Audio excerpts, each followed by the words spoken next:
Viewers, কেমন আছেন সবাই? ছায়া গল্পে স্বাগত। আজকে থাকছে ছায়া গল্পে পণ্ডিত শিয়ালের গল্প। এক ছিল এক বন, বনের ভিতর অনেকগুলো শিয়াল বাস করত। এক শিয়াল ছিল সবার সর্দার। সে অনেক চতুর ছিল, দুষ্ট ছিল এবং বয়সে বড় ছিল।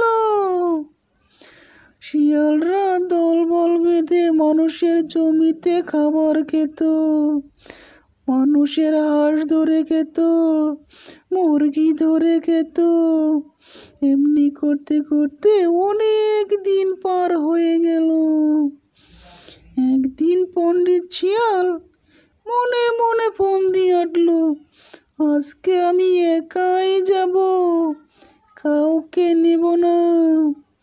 গ্রামের ভিতর গিয়ে একাই সে মুরগি খেয়ে চলে আসলো। গ্রামের মানুষ তো খুব রাগান্বিত হয়ে আছে।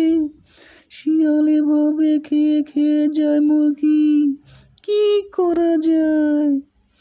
এই ভেবে গ্রামের লোকজন এক ছাটকল পেতে রাখলো, যাতে করে শিয়াল ধরা যায় এবং শিয়ালের পাও কেটে যায়।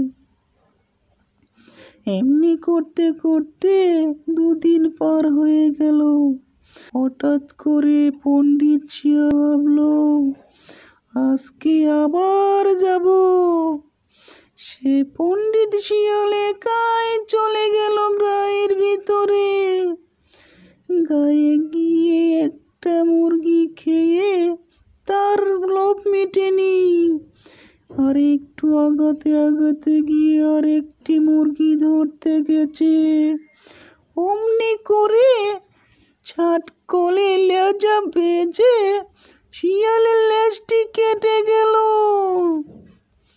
কি আর করার, তার লেজ রেখে চলে আসতে হলো, কারণ সে একা গেছে, কেউ দেখেনি। কি করবে? বনের ভিতর গেল, গিয়ে সবাই তো জিগায়, পণ্ডিত মশাই আপনার কি হয়েছে? আপনার লেজ কই? পণ্ডিত ভেবে চিনতে বলল, লেজ ছাড়া আমাকে ভালোই লাগছে, তোমরাও এই লেজ কেটে ফেলো তোমাদের, দেখবে সবাইকে ভালো লাগবে। কি করবে ভেবে চিনতে পারছে না সব শিয়ালগুলো।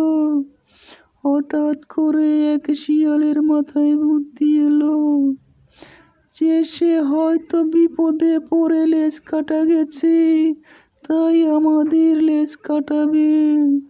না না, এ হতে দেওয়া যাবে না। সবাই মিলে দরবারে বসলো। বসে সেই শিয়ালটি বলল যে না, তার কথা শোনা যাবে না, সে হয়তো বিপদে পড়ে তার লেজ কেটে গেছে। পণ্ডিত শিয়ালের আর কি করার, কেউ তার কথা শুনলো না। তাই বলছি, একা একা কাজে না যেয়ে 5 জনে মিলে একটি কাজ করা ভালো। অতি চালাকের গলায় দড়ি। বন্ধুরা, তার কথা কেউ শুনলো না, আর বাকিগুলো লেজও কাটা গেল না। সে পণ্ডিতের লেজটি কাটাই গেল। বন্ধুরা, যদি আমার গল্প ভালো থাকে তাহলে জানাবেন। আর যদি আপনাদের কোনো গল্প থেকে থাকে কমেন্ট বক্সে জানিয়ে দিবেন। কমেন্টসে লিখে দিলে আমি আপনার গল্প শোনাতে পারি। সবাই ভালো থাকবেন, সুস্থ থাকবেন, মনে রাখবেন, অতি চালাকির গলায় দড়ি। বেশি চালাকি করা ভালো না। শিয়ালের অবস্থা কি হলো দেখলেন তো? সবাই ভালো থাকবেন। আজকের মতো এখানে রাখছি। আল্লাহ হাফেজ বন্ধুরা।